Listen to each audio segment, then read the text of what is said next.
to Barefoot and Berryfield. Today I wanted to give you a video on gardening tips.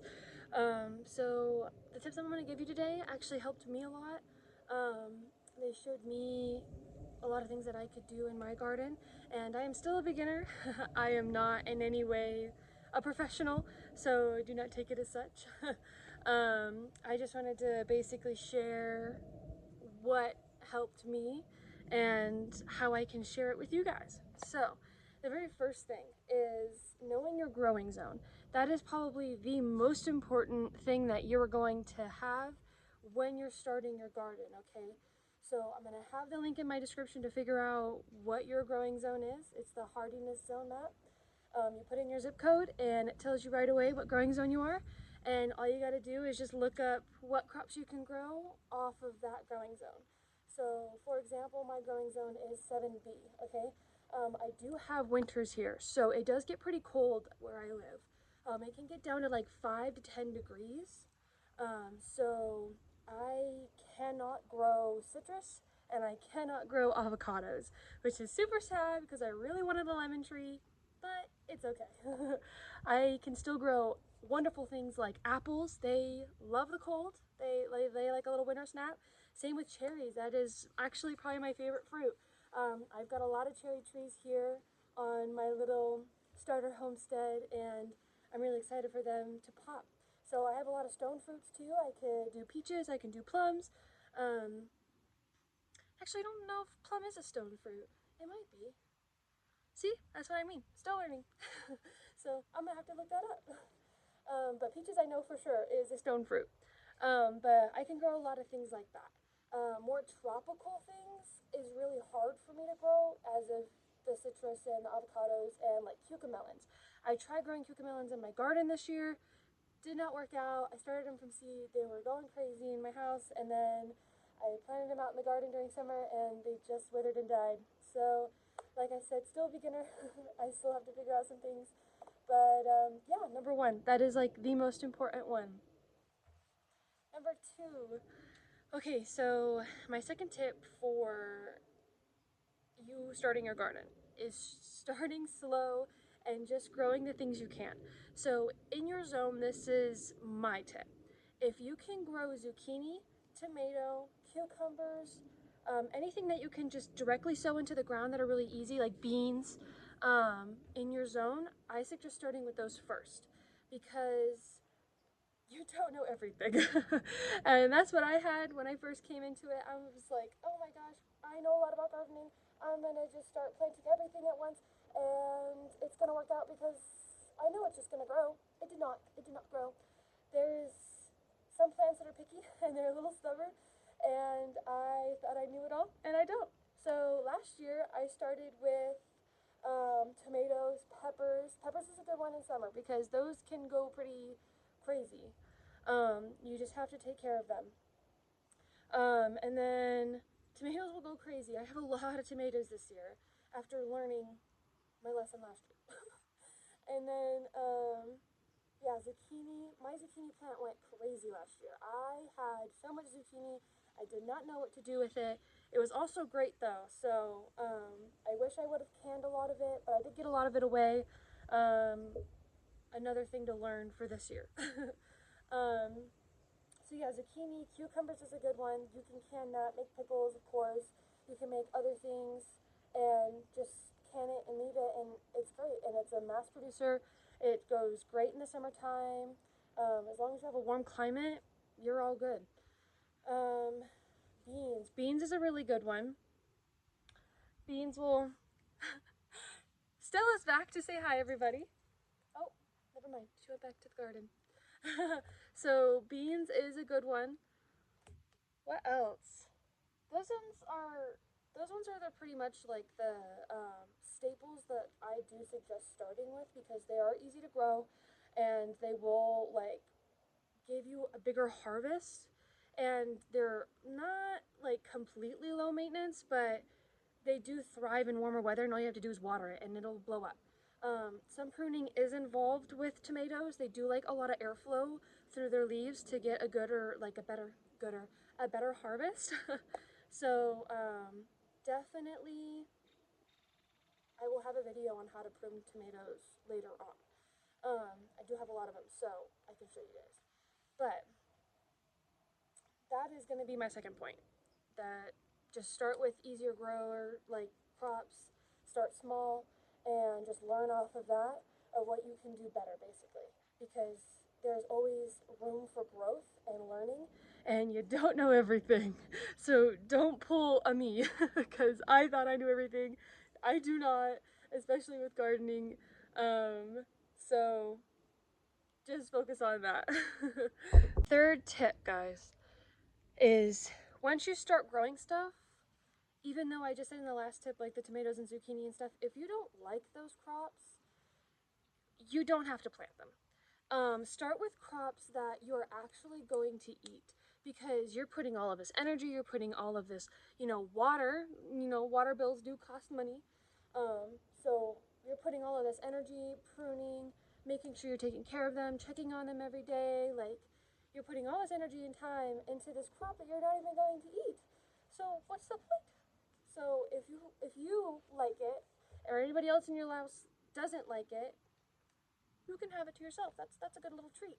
But if you're growing something that nobody likes in your house or in your household or your family, there's no point. There's really no point in putting all that energy and all that time into growing this specific vegetable or even a fruit, like a fruit tree, and wasting all of that water for nothing, because it doesn't help. So something that I grew that I love, but my husband doesn't, because it's a little sweet treat for me, is my sugar snap peas. So I really love any type of pea, really. I love peas. I like them cooked. I like them raw. I just love peas. I don't like split pea soup, though. That's always gross to me. I don't know what it is, but it's not good. But I really like that, and my husband hates peas. So I only planted two peas. Only one survived, though. That's what I mean is learning. I'm not sure why I did not survive. But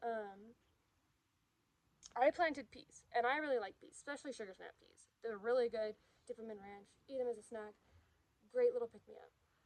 So plant something that you're gonna like. Comes to my third point. You need to water your plants from the root system and make sure to mulch. So remember, mulching will require less watering because it retains moisture for your plant to just enjoy that water that you just gave it. And in the summertime especially, because if you water your plants in the middle of the day, well, that sun that's beating down on your plants, it's just going to evaporate. It's not even going to give time to feed your plant, to water it, none of that. So also always water in the evening or early morning when the sun is not beating on your plants and stuff. Just when it's cooler out, watering in the middle of the day is, you're able to, but it's just not recommended.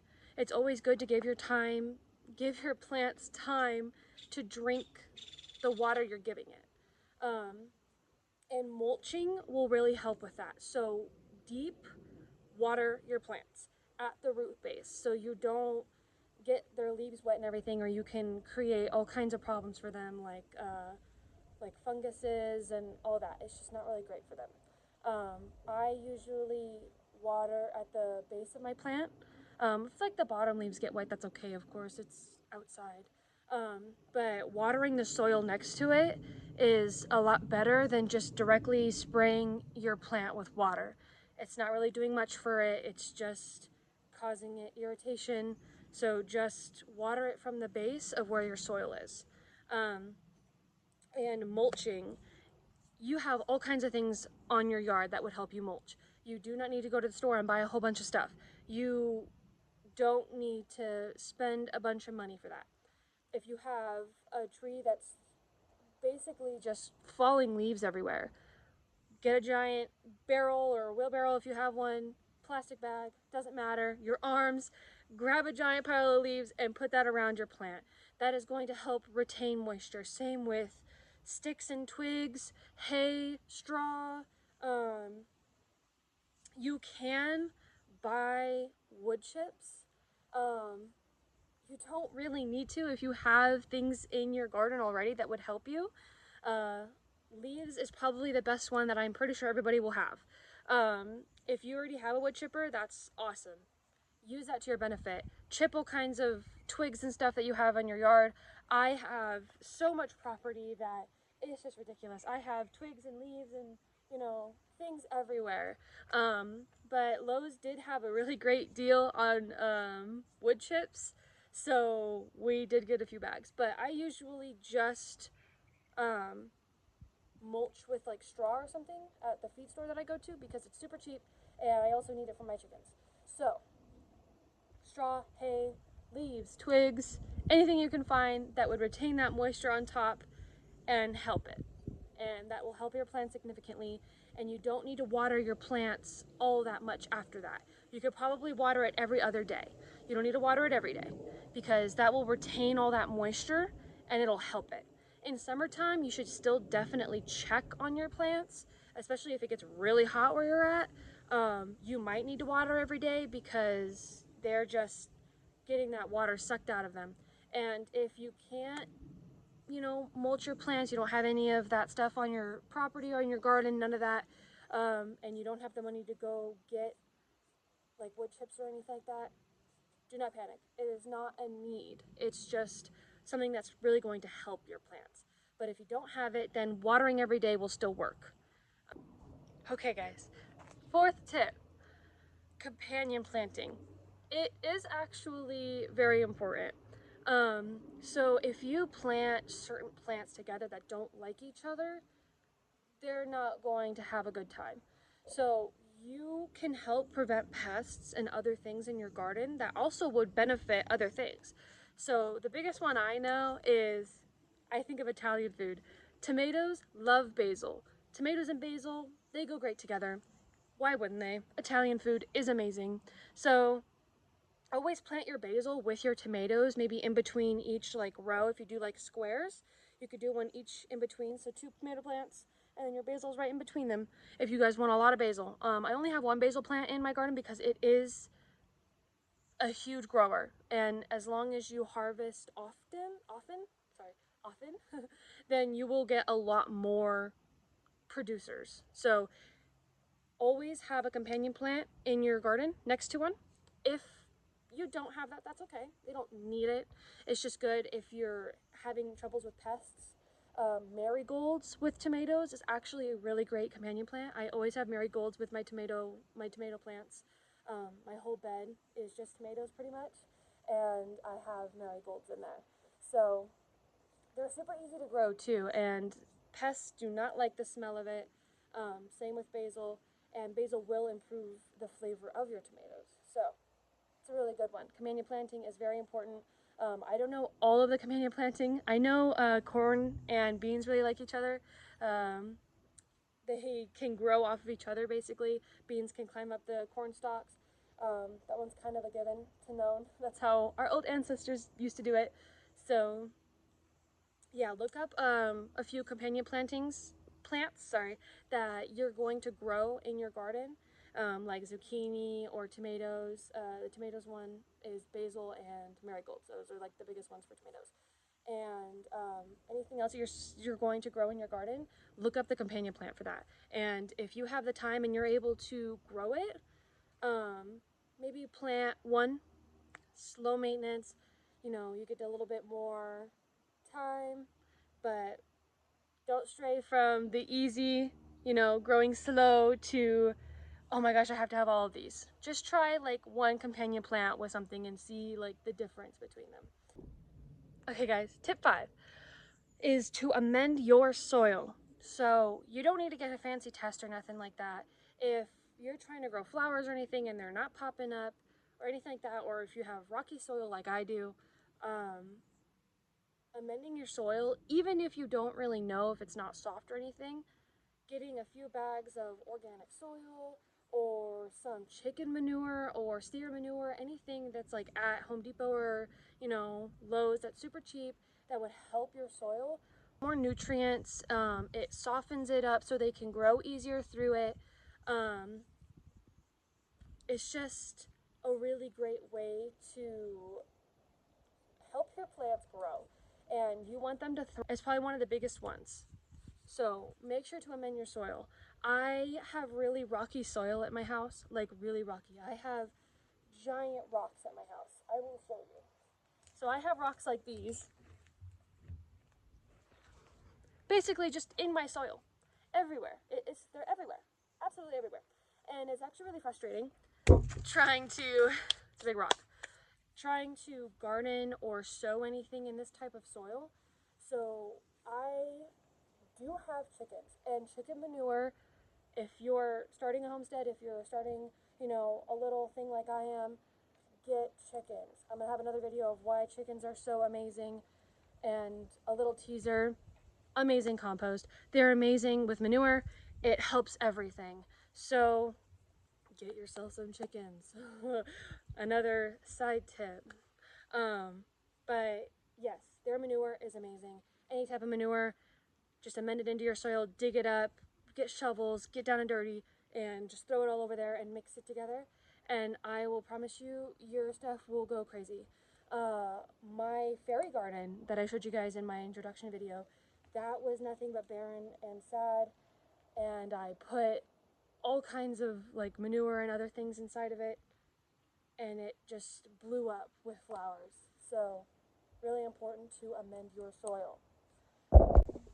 Okay guys, this comes to my sixth and last tip.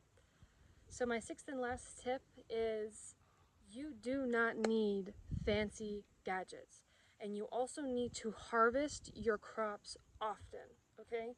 So with your gadgets, I started off with gardening gloves, a little hand shovel, and a big shovel.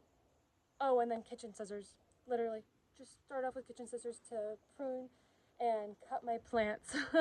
So like I said, you can get good results even with a small amount because plants are amazing. So hand shovel, gardening gloves, and maybe a big shovel if you have a lot of property at first, if you want to do like a little bigger of an area. And you can get pruning shears. I just didn't at first. I just had kitchen scissors and they worked. So that's what I started off with. And you don't need any fancy gadgets. You can do a lot with what you have. Try to be sustainable and do not feed into the idea that you need to buy a lot of things to be successful in your garden, because you don't. You don't need all of that stuff. And harvesting often in your plants will yield more crop. So if you see something on your plants that needs to be harvested, it's gone to that maturity, harvesting it as soon as you can will produce more food for you. So try to go into your garden every day, look at all your plants, make sure that they're doing good, and if you see anything that needs to be harvested, grab your little basket and start harvesting. Grab a little coffee, enjoy yourself, and grab some food from your garden because you put all that work into it. And you know what it's going to do? It's going to give you more, which is great, which is what we want. So make sure to harvest often to get more yield in crops. That'll help a lot with your plants. They'll go crazy. So I really hope you guys like these tips today. I hope they help you.